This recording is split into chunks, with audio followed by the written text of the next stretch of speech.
Ako urong dito, and I said I would stake my honor, my life, and even the presidency.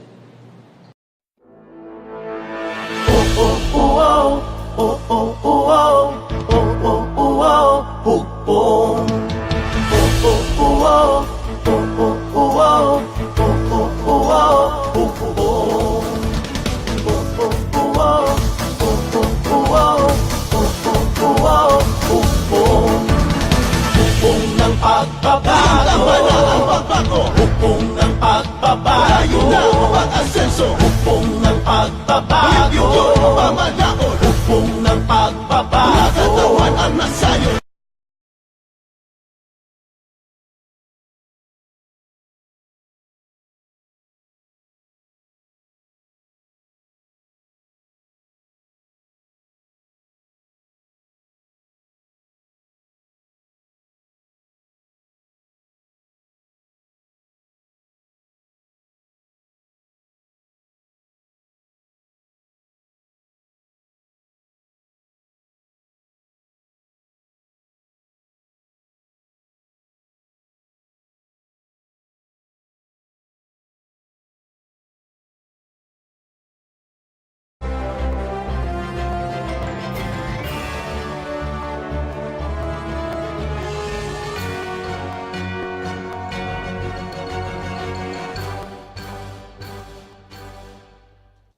Good morning, Malacañang Press Corps. Kasama na natin si Chief Presidential Legal Counsel, Salvador Panelo.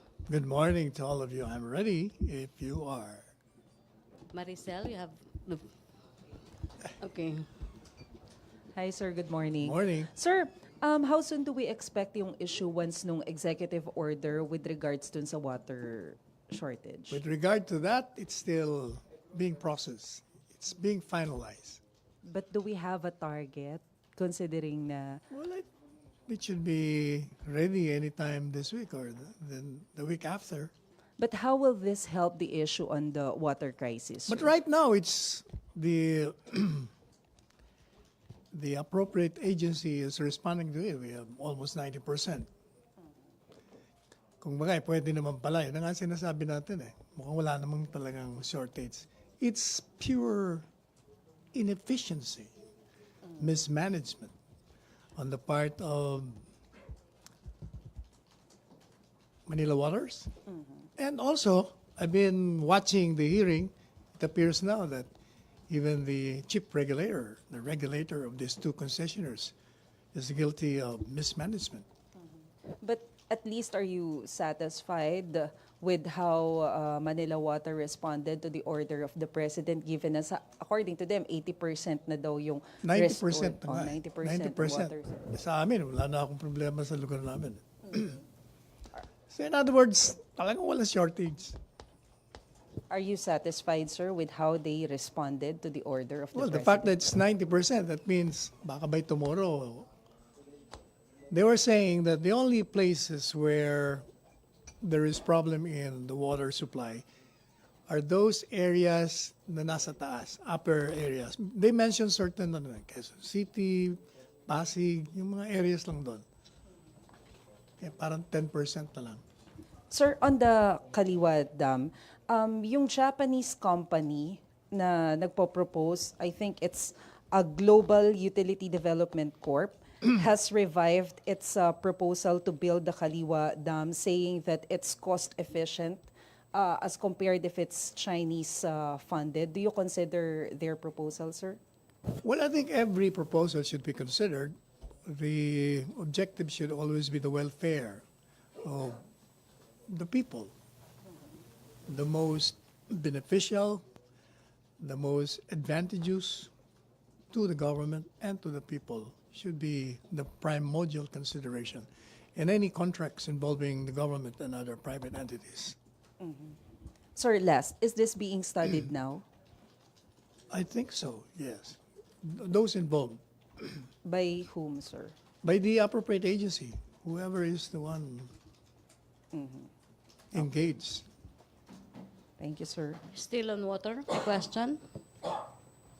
No more na sa issue na? With respect to water, I think I have a personal suggestion. I think we should really put reservoir in all cities of this country as well as in provinces. It's very easy to build reservoir. I cannot even understand why we're not doing that. Or, apart from the reservoir, we can, what do you call that? Exploit the deep well. Because my personal experience in Marikina, I have a deep well. So I have no problem there. Put a generator, then you pump water. Walang problema. Siguro naman, in many areas of this country, maraming pwede pang pagkunan ng tubig. We cannot be relying on these two concessionaires. Kawawa sila kanina sa mga mga kongresista. Henry Uri. Henry, Ay, Secretary, may mga nagtutulak ng Department of Water. Magkaroon hindi daw kailangan tayo yun. ng... I don't think kailangan. I don't think kailangan. Hindi na kailangan. Hindi kailangan yun. Why do you think, sir? O ilong problema lang ang ngayon. Nagawa kagad nila ng paraan eh. Simple lang ang problema. They created their own problem and they provide the solution. It's purely inefficiency, mismanagement. Okay, thank you. May follow-up? Other issue? Ina?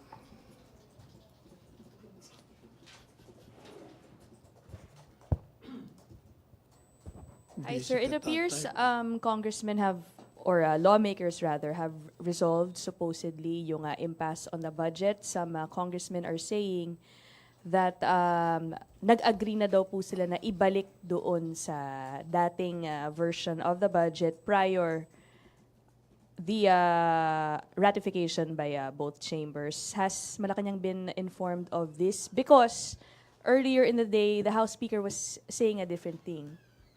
Different thing? Ang sinasabi ni House Speaker earlier today, basically they're still sticking to the realignment Where did you scheme. get the other report that they're okay na? May pareho pong statements. Yung isa po from Senator Ping saying that Congressman Zamora relayed to him that they will be reverting back to the old version. And then I think an hour before that, House Speaker Arroyo was saying that they're sticking to the realignments. So which Actually, is on my which? part, I have not received that kind of info. But if that's true, that's good. If the speaker is saying the same thing, perhaps she has not been informed by her colleagues of the general plan of the majority of the House. Baka hindi niya pa alam. So as far as you're concerned, it's likely what Congressman Zamora is saying. Eh, siguro, I don't think they will be saying those things. Okay. Thank you, sir. But what is important is they're resolving whatever conflict they have. Follow-up sa budget? RJ or Ace? Ace. Sa budget. Other issue? Pia, are you receiving the statements I sent you? Other issue, MPC Joyce? Cedric? Wala ba si Leo dito? Palo? Is he a member of this? Leo? He was supposed to be a member, di ba? In-interview niya ako kanina eh. Haba-haba na interview niya. Morning, sir. Sir, on Friday's Business Law Forum, the president of Law Asia said that the state of rule of law in the Philippines and the alleged EJ case affect foreign investor confidence, sir. Do you see any basis for such an observation, sir? No, I think whoever said that should conduct more research of that. According to our economic managers, particularly Secretary Dominguez, Secretary Pernia, and Secretary Lopez, they're one in saying that never that issue of human rights or extrajudicial killings have been raised during meetings with investors and other conferences relative to the business investments in this country. Number two, per Secretary Dominguez, we have, with respect to foreign investments, have increased. If you compare that to the previous administration, ang laki ng ating nakuhang investment from the foreign side, ang laki nga ng investment natin na dumarating. What are the principal considerations in investing in this country? One would be the issue of bureaucracy. If there is so much red tape, they will be discouraged in coming here. That is precisely why we have the law on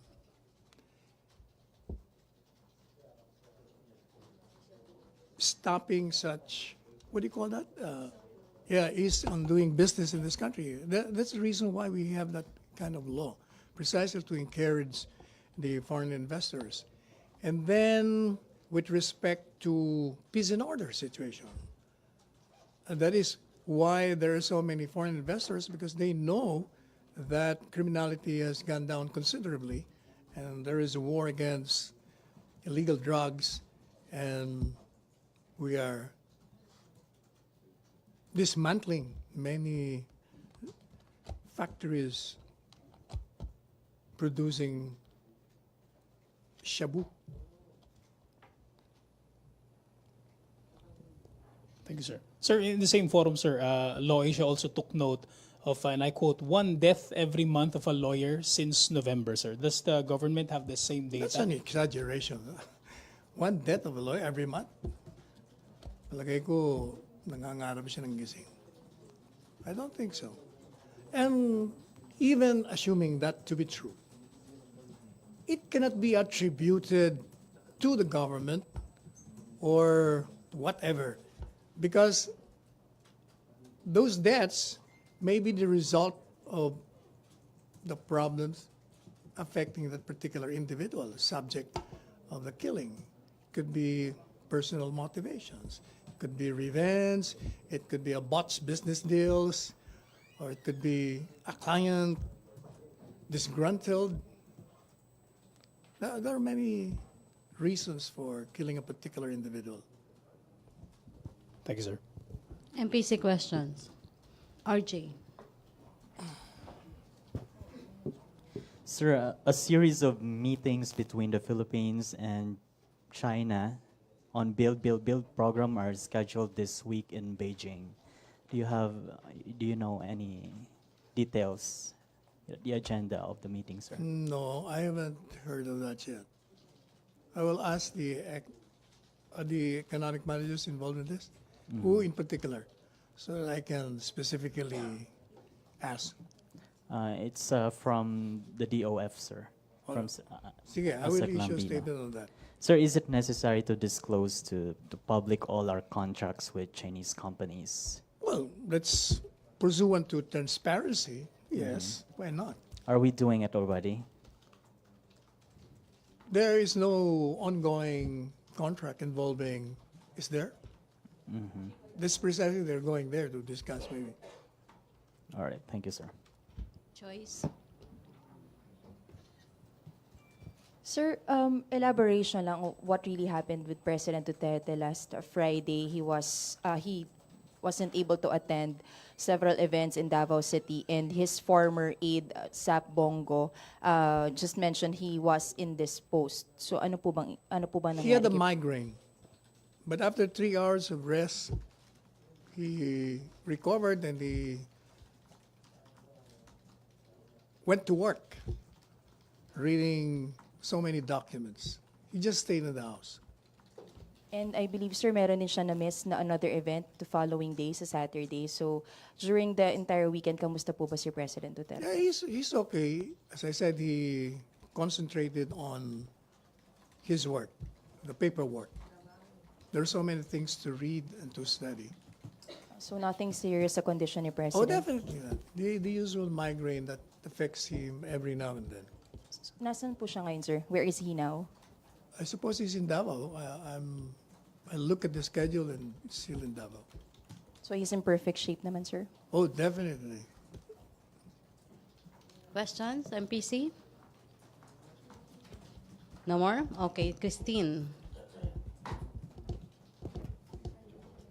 Sir, Christine, yeah. Attorney Sabio said that the ICC case will continue despite the withdrawal of the Philippines. That's what he says. Anyway, our position is very clear. The position of the president is unequivocal and inflexible. ICC never acquired jurisdiction over our country for the reason that he has given us. The requirement of publication imposed by law was not observed. There has to be publication in a newspaper of general circulation or on official gazette. Even if there was a ratification by Congress or by the Senate on that particular subject, still a law cannot be enforced unless you comply with the requirement. Number two, even assuming, for the sake of argument, that we have been under the jurisdiction of ICC, and even assuming that we have withdrawn, because as far as we're concerned, the letter submitted to them was more of a courtesy telling them that we have never been under your jurisdiction. But let us assume all those facts I mentioned. Still, ICC cannot proceed with any proceeding that it has started, specifically because it said that they conducted a preliminary examination and not a preliminary investigation. And under the Rome statute clearly says that any preliminary investigation or any proceeding relative thereto, if commenced prior to the withdrawal of state party, can continue and will continue. Therefore, if it does continue, it violates its own provision because there has been no preliminary investigation. Preliminary examination refers only to finding out, one, whether the crimes alleged fall within the jurisdiction of the ICC, like genocide, crimes against humanity, and so forth. Number two, assuming that the jurisdictional crimes are present, it must be established during the preliminary examination that the state party is unwilling to prosecute, or even if willing, it is incapable of doing so.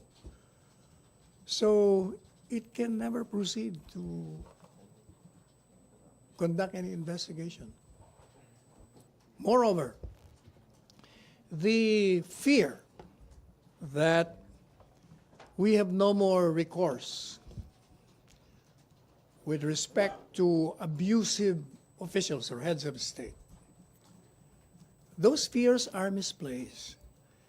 It only demonstrates the ignorance of certain historical circumstances that occur in this country. One, the ouster of a president in 1986, perceived to be abusive. He was ousted by the people in a peaceful revolution. Number two, another president was prosecuted, was convicted, and was jailed, and subsequently pardoned. Number three, another president was prosecuted, was jailed, and subsequently acquitted. In other words, we have a robust system. Our Constitution has provided many machineries, legal machineries, by which we can prosecute any public official committing any wrongdoing. And another thing, I think they're also forgetting, these critics and detractors of the president, that the crimes, the jurisdictional crimes of ICC are already part of our penal laws in this country. In other words, anybody can file a complaint with respect to the crimes mentioned earlier. And the courts or the administrative bodies where these cases are filed would be investigating, determine whether there is a probable cause, file it in court, and there will be trial. In other words, there is a remedy. What is appalling is that the ICC has become a political tool of using its power to politically persecute heads of state, thereby intruding into the sovereignty of this country. It is no wonder that powerful countries of the world, like US, Russia, China, and Israel, have withdrawn and or did not join the ICC. Moreover, if you read the newspaper yesterday, there was a message from, I think, the US State Department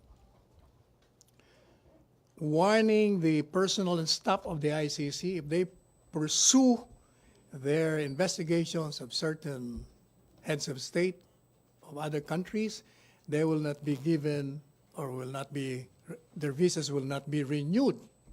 Because as far as the US government is concerned, it is politically persecuting those subject of investigation. May follow-up. Ina, and then Virgil. Sir, has Malacañang received any formal communication from the ICC regarding the official effectivity of the withdrawal? None that I know of. Is it something that you're waiting for the ICC pa, or since you're insisting that we were No. never under its jurisdiction? We're not interested. It's not necessary as far as As you're far as concerned. we are concerned, we have never been under its jurisdiction. Okay, thank you, sir. Virgil?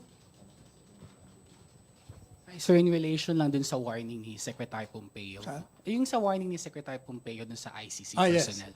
So, will the Philippines consider doing that also, revoking visas, barring entry of ICC You investigators? don't have to do that if they cannot even get a visa getting out of the US. I mean, here po sa Philippines, if would the government also consider that? Kasi if they will pursue the investigation, they might, come here.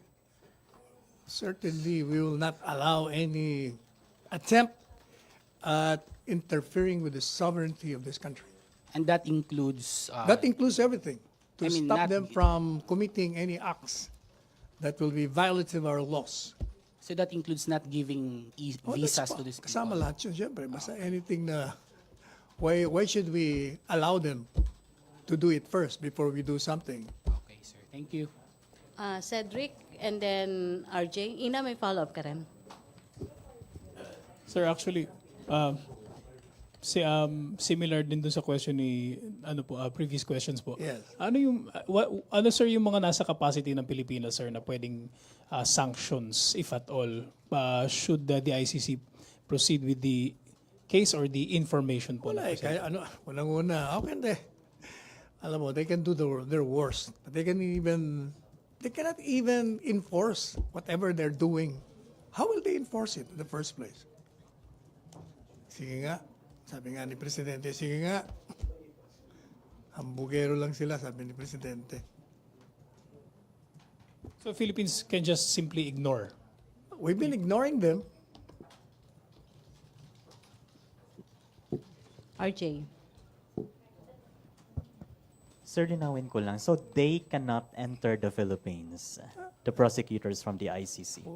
How can they enter if they do not have any visa? Ha? Bakit? Hindi ba siya kailangan? Hindi ka ba? Siyempre, Sir, I mean pupunta ka that sa the ibang bansa, Philippine- may visa unless you're going to Hong Kong or... So the Philippine government is determined not to allow these personalities or prosecutors from the ICC to enter the country They to conduct they investigation. cannot undertake anything in connection with jurisdictional exercise of what they have in mind. Because, as we said, that is in violation of our laws. All right. Ina, may follow-up? May follow-up? Other issue? Okay na tayo? Chona? Okay. Cedric. Sir, i-clarify ko lang sa visas kasi depende naman sa passport yun ng foreign national, di ba? So, pwede silang pumasok without visas. Pero should they be conducting investigation, they will be blocked, they will be barred from entering the country. Tama, ganun po ba yung sinasabi niyo, sir? If they can come here as guest visitors, pwede yun. Pero any move that will be deemed as a violation of our laws, may problema sila dun. Okay. RJ. Pero sir, nagbanta na si Presidente na sasampalin niya daw si Fatu Bensouda once pumasok siya sa Pilipinas. Alam mo naman si Presidente, di ba? Si Presidente naman mahilig talagang hyperbole ang tawag. So wala pong sampalan na mangyayari. Wala. I don't think even that that lady would be coming here. Okay? Okay, thank you, MPC. Thank you, Chief Presidential Legal Counsel Salvador Panelo. Back to our main studio sa Radyo Pilipinas and People's Television Network.